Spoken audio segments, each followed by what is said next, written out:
অনেক স্বামী স্ত্রী আছে, অনেক স্বামী আছে স্ত্রীর ভালো গুণ দেখে মনে মনে আলহামদুলিল্লাহ বলে, আল্লাহকে শুকরিয়া জানায়, কিন্তু বউর কাছে কিছু বলে না। বউরে দৌড়ের উপর রাখে সবসময়। অনেকে মনে করে যে দৌড়ের উপর রাখলে মহিলা মানুষ সোজা থাকবে, প্রশংসা করলে মাথায় উঠবে, এরকম চিন্তা অনেকে করে। এটা ভুল। মানুষের ভালো কাজের স্বীকৃতি পেলে মানুষ আরো ভালো কাজ করতে উদ্বুদ্ধ হয়। আর আল্লাহ তাআলা সেটাই নির্দেশ আমাদেরকে করেছেন। নবী সাল্লাল্লাহু আলাইহি ওয়াসাল্লাম বলেছেন, মাল্লাম ইয়াশকুরিন নাস লাম ইয়াশকুরিল্লাহ। যে ব্যক্তি মানুষের ভালো কিছু দেখার পর তার শুকরিয়া জানায় না, মানুষকে যে শুকরিয়া জানায় না, সে আল্লাহকে আলহামদুলিল্লাহ বললেও সেটা শুকরিয়া হয় না। এই জন্য শুধু আল্লাহকে আলহামদুলিল্লাহ বললে হবে না, মানুষকেও স্বীকৃতি দিতে হবে।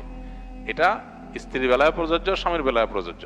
অনেক মহিলা আছে অন্যান্য মহিলাদের সাথে গল্প বলার সময় নিজের স্বামীর অনেক তারিফ করে, যে ভাই আফা বা ভাবি, আমার বাচ্চার বাবার মতো ভালো মানুষ হয় না।